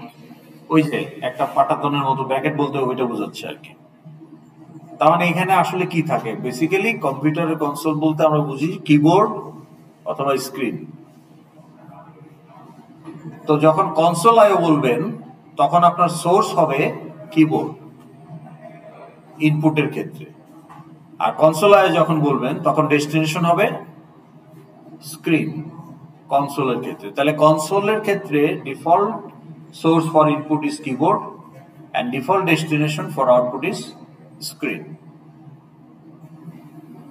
কিন্তু আমরা যখন বলছি ফাইল আইও, তখন what is the source for memory? তাহলে ফাইল আইওর ক্ষেত্রে ইনপুট কি?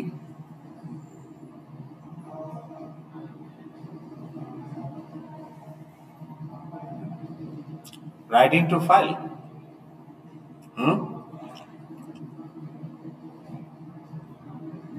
ফাইল ইনপুট আউটপুটের ক্ষেত্রে ইনপুট মানে কি? রাইটিং টু ফাইল না রিডিং ফ্রম ফাইল? কেন?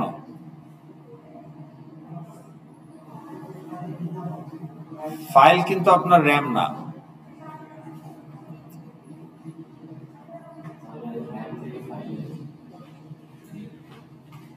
আপনাকে একটু আগে কি বললাম, ইনপুট আউটপুট মানে কি, মেমোরির কনটেক্সটে চিন্তা, র্যামের কনটেক্সটে চিন্তা করতে হবে। তাহলে ইনপুট মানে content for RAM from a source, আর আউটপুট মানে কি, reading from RAM for a destination. তাহলে কনসোল ইনপুট মানে কি, input for RAM from keyboard. আর কনসোল আউটপুট মানে কি, রিডিং ফর র্যাম না রাইটিং টু র্যাম। ইনপুট মানে writing to RAM from keyboard, এটা হচ্ছে ইনপুট, কনসোল ইনপুট। আর কনসোল আউটপুট মানে reading from RAM for screen. তাহলে ফাইল আইওতে যদি আমি বলি what is input, reading writing for RAM from file, not keyboard, file. আর আউটপুট মানে reading from RAM for a file. তাহলে র্যামের কন্টেন্ট আমি ফাইলে বসাবো, এটা হচ্ছে আমার আউটপুট। ওকে, তাহলে র্যাম থেকে যদি রিড হয়, কিবোর্ড থেকে ইনপুট। র্যামের জন্য যদি র্যামে যদি রাইট হয়, কিবোর্ড থেকে ইনপুট কনসোলের ক্ষেত্রে। আর র্যামের জন্য যদি রিড মানে যদি ইনপুট হয়, কনসোল ইনপুট মানে র্যামের জন্য রাইট ফ্রম কিবোর্ড। আর ফাইল আইওর ক্ষেত্রে, ফাইল ইনপুটের ক্ষেত্রে র্যামের জন্য রাইট ফ্রম ফাইল। তার মানে ফাইল থেকে রিড, র্যামে রাইট, এটা হচ্ছে ফাইল ইনপুট। ফাইল থেকে তো আর আপনি টাইপ করে ইনপুট দিবেন না, ফাইলে কন্টেন্ট আছে ওইটাই সে আমার র্যামে লোড করবে, ওটা হচ্ছে ইনপুট ফর র্যাম। তাহলে ইনপুট ফর র্যাম কনসোলের ক্ষেত্রে ইনপুটটা আসতেছে কিবোর্ড থেকে, আর ফাইল ইনপুটের ক্ষেত্রে ইনপুটটা আসতেছে ফাইল থেকে। তার মানে দুইটার ক্ষেত্রে ইনপুট টু র্যাম মানে রাইট টু র্যাম। কিন্তু রাইট টু র্যামের কন্টেন্টটা কনসোলের ক্ষেত্রে কিবোর্ড থেকে আপনি টাইপ করে দিচ্ছেন, আর ফাইলের ক্ষেত্রে সে ফাইল থেকে রিড করতেছে। আবার যখন আমরা বলবো যে আউটপুট ফ্রম র্যাম মানে রিড ফ্রম র্যাম, কনসোলের ক্ষেত্রে স্ক্রিনে চলে যাচ্ছে। কিন্তু আমি এই ডেস্টিনেশনটা যদি ফাইল বানিয়ে দেই, তার মানে ওটা ফাইলে রাইট হবে। তাহলে র্যাম থেকে রিড হয়ে ফাইলে রাইট হবে, এটা হচ্ছে ফাইল আউটপুট। সো তার মানে ফাইলের ক্ষেত্রে আমরা ফাইল থেকে রিড করলে এটা ইনপুট ফর মেমোরি, সেক্ষেত্রে ফাইলটা হচ্ছে সোর্স। আর ফাইলে রাইট করলে আউটপুট ফ্রম মেমোরি, সেক্ষেত্রে ফাইলটা হচ্ছে ডেস্টিনেশন। এটা বোঝা গেল? Any question?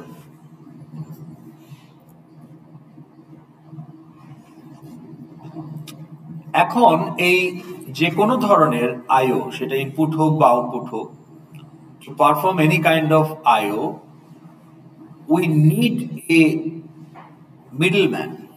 তাহলে এই যে আমার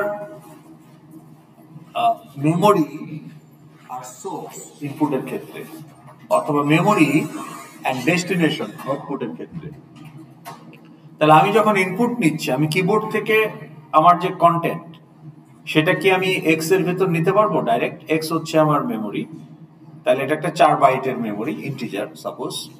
তাহলে আমি কিবোর্ড থেকে যে আপনার আইডিটা টাইপ করলাম, এটা কি আমার এক্স এ ঢুকে যাবে ডাইরেক্ট?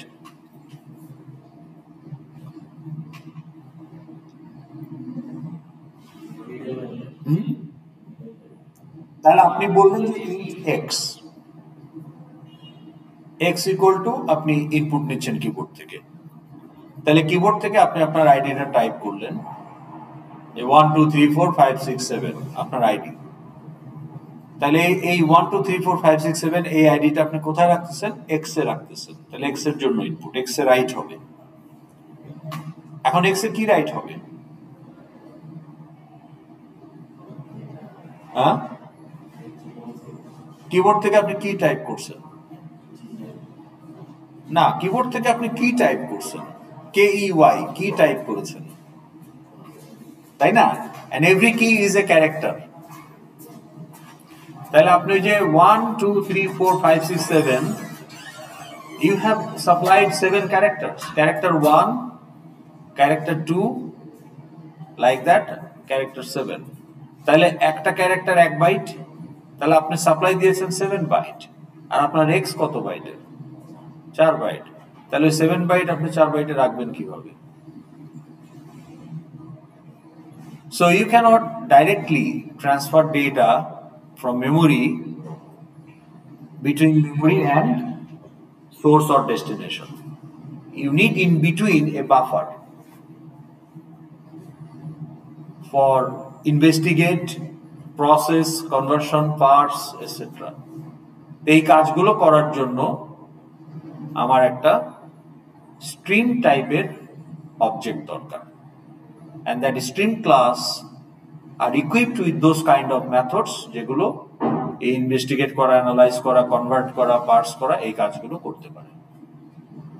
তার মানে আমাকে আমার ইনপুট আউটপুটের জন্য একটা স্ট্রিম ইনভলভ করতে হবে, একটা স্ট্রিম অবজেক্ট ইনভলভ করতে হবে। এটা কি বুঝতে পেরেছেন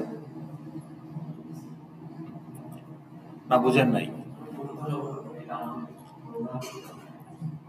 হ্যাঁ, আপনি যে বলতেছেন যে এই সিস্টেম ডট আউট, এই আউট হচ্ছে একটা প্রিন্ট স্ট্রিম ক্লাসের অবজেক্ট, এবং প্রিন্ট স্ট্রিম ক্লাসে আপনার ওই কিবোর্ড থেকে, মানে আপনার ওই মেমোরি থেকে ওই যে আউট ডট প্রিন্টে আপনি যে এক্সটা দিলেন, এক্স এর 4 বাইট আগে ওই আউটের বাফারে ঢুকবে,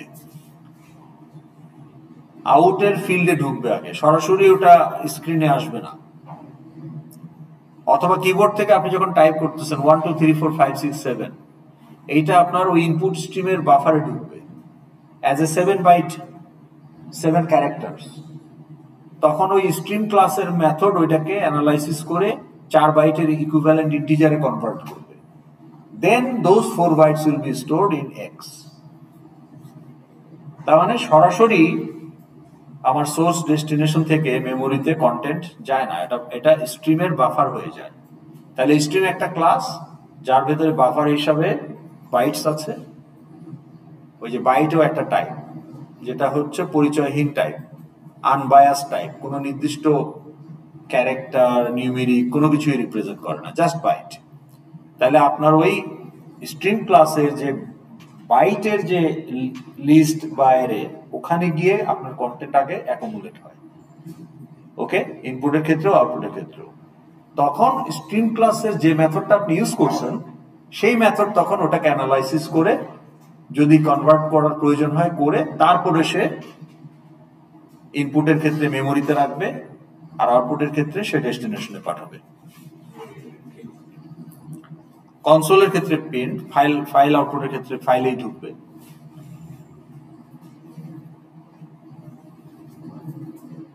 তাই না? তো এই স্ট্রিম নিয়ে আমরা নেক্সট ক্লাসে কথা বলবো। এখন এই বিভিন্ন ধরনের স্ট্রিম আছে, যেমন আপনার ফাইল ইনপুটের ক্ষেত্রে, আপনার কনসোল ইনপুটের ক্ষেত্রে আমরা যদি জাভাতে দেখি, তাহলে আমার কনসোল ইনপুটের ক্ষেত্রে, কনসোল আউটপুটের ক্ষেত্রে প্রিন্ট স্ট্রিম, যেটা যার অবজেক্ট হচ্ছে আউট। আউট হচ্ছে সিস্টেম ক্লাসের একটা ফিল্ড, স্ট্যাটিক ফিল্ড, যার টাইপ হচ্ছে প্রিন্ট স্ট্রিম। ওই জন্য ওই যে সিস্টেম ডট আউট, এই আউটটাই হচ্ছে আপনার স্ট্রিম, তার একটা মেথড প্রিন্ট মেথড আপনি ইউজ করতেছেন। তাহলে এক্স এর কন্টেন্ট আগে এই আউটে ঢুকবে, দেন প্রিন্ট মেথড সেই এক্স এর কন্টেন্টকে অ্যানালাইসিস করবে, দরকার হলে কনভার্ট করবে, করে তারপরে তার যে ডেস্টিনেশন, এই ক্ষেত্রে স্ক্রিনে পাঠাবে। ধরেন আপনার একটা ফিল্ড আছে স্যালারি, বা ধরেন প্রাইস, তাইলে 230 টাকা 50 পয়সা, তাহলে আপনার ওটা ফ্লোটের মধ্যে রাখছেন। ফ্লোটের ভ্যালু কি? 230.50। বা ধরেন 20,500 টাকা, তাইলে 20,500.0, ফ্লোটের ভ্যালু হচ্ছে এটা। কিন্তু আউটপুটে আপনাকে ওইটা যখন সে আউটপুটে দেখাবে তখন সে দেখাচ্ছে 20,000.00। তা আপনার এই কমা কি ফ্লোটের মধ্যে আছে? কিন্তু কারেন্সি হিসাবে যখন আপনি প্রিন্ট করতেছেন আউটপুটে কমা চলে আসছে। তাহলে এই কমা কোত্থেকে আসলো? এই স্ট্রিম ক্লাস এই কাজটা করছে। তাইলে সে ফ্লোট থেকে আগে ফ্লোটের 4 বাইট সে স্ট্রিমের ভেতরে ঢুকাইছে, ওখানে তার বাইটের লিস্ট আছে, ওখানে ঢুকাইতেছে। তারপরে আপনার ওই যে কারেন্সি হিসাবে প্রিন্ট করার যে মেথড আপনার স্ট্রিম ক্লাসে যদি থাকে, সেই মেথড তখন কি করবে, ওই যে তখন সে একক দশক হাজার এগুলো হিসাব করে কমা বসাবে, বসায় তাহলে ওখানে একটা লার্জার আউটপুট হবে, ওইটাকে সে টেক্সট হিসাবে আপনার স্ক্রিনে দেখাই দিবে। আবার আপনি যখন আইডির ইনপুট নিচ্ছেন 7টা ক্যারেক্টার দিলেন, 7 বাইট, আইডি তো একটা 4 বাইটের ইন্টিজার, তাহলে ওই 7 বাইটকে সে ইকুইভ্যালেন্ট 4 বাইটের, মানে ওগুলো তো ইন্ডিভিজুয়ালি ক্যারেক্টারের বাইট, কিন্তু ক্যারেক্টার গুলোকে পাশাপাশি রেখে যদি একটা নাম্বার হিসেবে ট্রিট করা হয়, তাহলে তার যে 4 বাইট ভ্যালু হবে সেই বাইটে সেই কনভার্ট করে তারপরে সে এক্সের মধ্যে রাখে। তাহলে যে ইনপুট ফাংশন সেটা করে, তাহলে সিস্টেম ডট ইন, হ্যাঁ, তাহলে যে ইনপুট স্ট্রিমের এই যে ইনপুট স্ট্রিমের রিড মেথড এই কাজটা করে, হ্যাঁ, বা আমরা স্ক্যানারের মেথড ইউজ করতে পারি। So that is why for any kind of IO you need a stream টাইপের অবজেক্ট। এখন এই স্ট্রিমের মধ্যে অনেক ক্যাটাগরি আছে বিকজ অফ ইনহেরিটেন্স। স্ট্রিমের মধ্যে অনেক স্পেসিফিকেশন আছে বিকজ অফ সেটা কিভাবে সম্ভব, ওই যে ইনহেরিটেন্স করে। তাহলে আপনার ফাইল হ্যান্ডলিং যখন করবেন তখন ফাইল রিলেটেড অনেক স্ট্রিম আছে। তাহলে আপনি কি ধরনের ফাইল, কি ধরনের ডাটা রাখতে চান, how your data you want to be organized in that file, based on that আপনাকে স্ট্রিম সিলেক্ট করতে হবে। তাহলে ফাইল আয়ের জন্য 4 রকমের স্ট্রিম আমরা দেখব: byte stream, character stream, data stream, object stream. Next ক্লাসে, আজকে সময় নাই। তো অবজেক্ট স্ট্রিমটাই আমরা বেশি ইউজ করব, কারণ আমরা আসলে অবজেক্ট গুলোকে ফাইলে রাইট করতে চাই, মডেল ক্লাস ইনস্ট্যান্স, আবার অবজেক্ট গুলোকে ফাইল থেকে অবজেক্ট হিসাবেই লোড করতে চাই, model class instance. So therefore আমাদের জন্য মোস্টলি আমরা অবজেক্ট স্ট্রিমটা ইউজ করব, বাট আমরা দেখবো সবগুলাই। ঠিক আছে, তাহলে এটা দিয়ে আমাদের নেক্সট ক্লাস শুরু হবে। তাহলে আজকে আপনাদের সময় শেষ। হ্যাঁ, লেট অ্যাটেন্ডেন্স।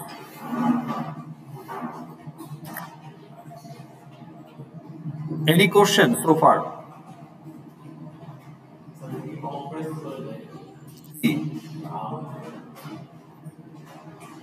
না না, আউটপুটে ডিপেন্ড করে যে আউটপুটে আপনি কি, এই যে এক্সেলে আপনি যখন একটা সেলের মধ্যে টাইপ করেন, এখন আপনি টাইপ করলেন 12,325, কিন্তু সে ওখানে কমা দিবে কিনা, আবার শেষে ডট দিয়ে 00 দিবে কিনা, এগুলো আপনি যে ডাটা ফরম্যাটিং এ গিয়ে সেট করতে পারেন না। তাহলে আপনি যেটা কিবোর্ডে টাইপ করতেছেন ওটাই কি এক্সেলের সেলে দেখতেছেন? আপনি কি কমা টাইপ করছেন? আপনি কি টাইপ করছেন 200,20,000, নাকি আপনি 200,000 টাইপ করছেন? কোনটা? কিন্তু এক্সেলের সেলে তো দেখাচ্ছে 20,000। আপনি যখন কারেন্সি হিসাবে, তাইলে এক্সেলের স্ক্রিনে দেখার আগে কমা ঢুকাইতেছেন ওকে আউটপুটে পাঠানোর আগে, মানে স্ক্রিনে পাঠানোর আগে। তাইলে এটা কে করলো? ওই স্ট্রিমের মেথড করলো। এই জন্য স্ট্রিমে আগে বুঝবে, মানে ইনপুটের ক্ষেত্রেও আউটপুটের ক্ষেত্রেও স্ট্রিম হয়ে কাজটা হবে, কারণ স্ট্রিমের মেথড এটাকে অ্যানালাইসিস করে যদি কোনো কনভার্সন প্রয়োজন হয় ও সেটা করে তারপরে সেটা র্যামে রাখে অথবা আউটপুটের ক্ষেত্রে ডেস্টিনেশনে পাঠায়। তাহলে ইনপুটের ক্ষেত্রে সোর্স থেকে আগে স্ট্রিমে ঢুকবে, then after post processing stream থেকে র্যামে যাবে। আবার আউটপুটের ক্ষেত্রে র্যাম থেকে আগে সে রিড করে স্ট্রিমে ঢুকাবে, তারপর ওটাকে অ্যানালাইসিস করে চেঞ্জ যদি করা লাগে, ফরম্যাটিং চেঞ্জ করা লাগে করে তারপরে সে ডেস্টিনেশনে পাঠাবে। And that is why stream is needed. তো সেটা আপনার কনসোল আইয়ের ক্ষেত্রেও যেমন লাগে, ফাইল আইয়ের ক্ষেত্রেও লাগে। এবং এই স্ট্রিমগুলোর ক্যাটাগরি আছে বিকজ অফ দ্য ইনহেরিটেন্স। তাহলে আমরা যখন অবজেক্টকে আমার অ্যারে লিস্টে অবজেক্ট অ্যাকুমুলেট করছি, বা ইউজার ইনপুট নিয়ে আমি টেক্সট ফিল্ড থেকে মানে আমার এফএক্সএমএল থেকে ইনপুট নিয়ে আমি একটা নিউ করলাম, দ্যাটস অ্যান অবজেক্ট। তাহলে এই অবজেক্টটাকে অবজেক্ট হিসাবে আমি ফাইলে রাইট করতে চাই, তখন আমি অবজেক্ট স্ট্রিম ইউজ করব। কিংবা এটা টু স্ট্রিংকে যদি টেক্সট ফাইলে রাইট করতে চাই, তখন আমি ক্যারেক্টার স্ট্রিম ইউজ করব। আবার আমি যখন একটা পিডিএফ জেনারেট করব, একটা ইমেজ জেনারেট করব, ওইটা তো ক্যারেক্টারও না অবজেক্টও না, তখন ওটা হবে বাইট স্ট্রিম, তখন আমি বাইট স্ট্রিম ইউজ করব। তাহলে depending on the nature of the content and the type of the file আমাকে স্ট্রিম সিলেক্ট করতে হবে। তো এটা তো আপনার প্রজেক্টের জন্য আপনাকে পারতে হবে। তাহলে আপনার প্রজেক্টের জন্য মোস্টলি এটা অবজেক্ট স্ট্রিম হবে, আর দুই একটা ফাইল থাকতে পারে ক্যারেক্টার স্ট্রিমে। ঠিক আছে?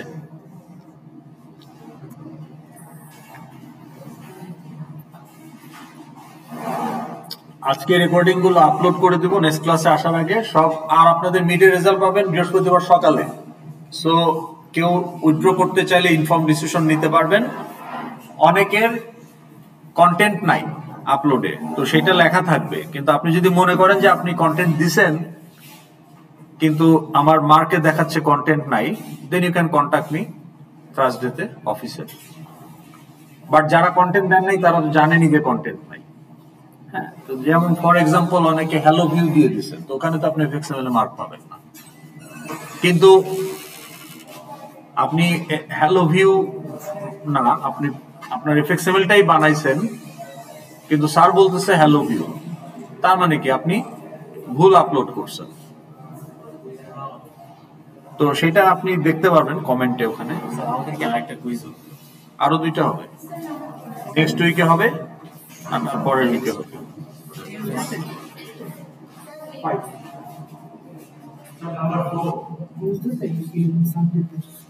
সানডেতে নাকি টিউসডে? টুইসডেতে।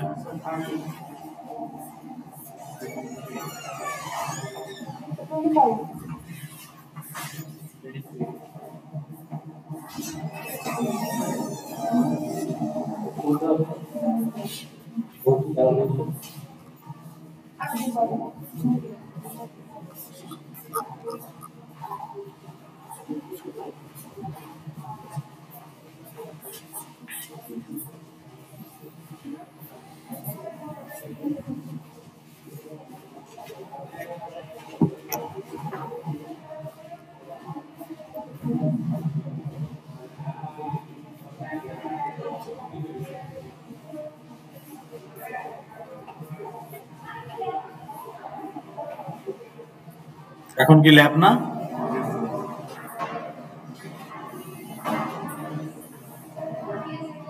ল্যাব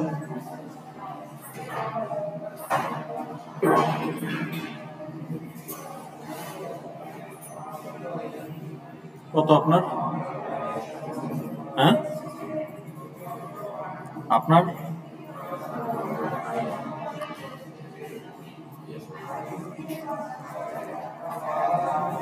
দিয়ে রাখলাম, তাতে একটু লেট হলেও দেওয়া যায়।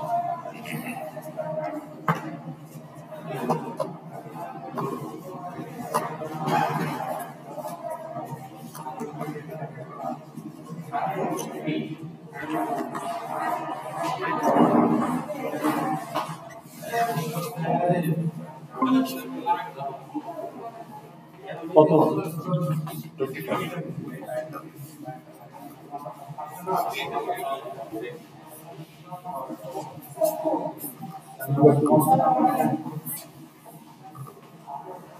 25।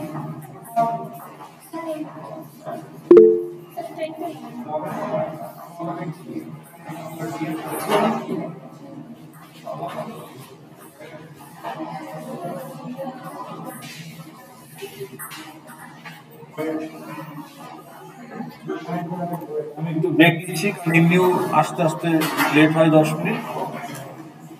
তো এর মধ্যে চলে আসে সবাই। আজকে আমাদের ইম্পর্টেন্ট ক্লাস হবে, সো ফাইল হ্যান্ডলিং শুরু করি ক্লাস।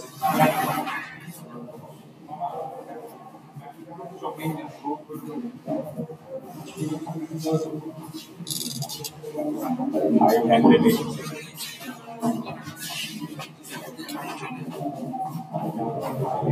শুরু করি। ফাইল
ব্লগ বলতে যেহেতু তো করতে পারছে দেখা যাচ্ছে ভালো আরো না করে চলে আসবে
এই ক্লাসের মাঝখানে দাঁড়া ফেরি তো করে তো করে গেলাম সাবজেক্ট করে নেটের দরকার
Let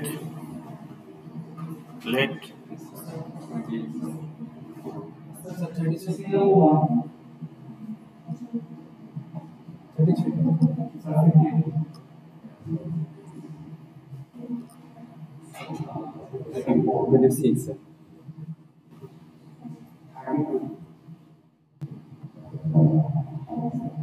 আর কেউ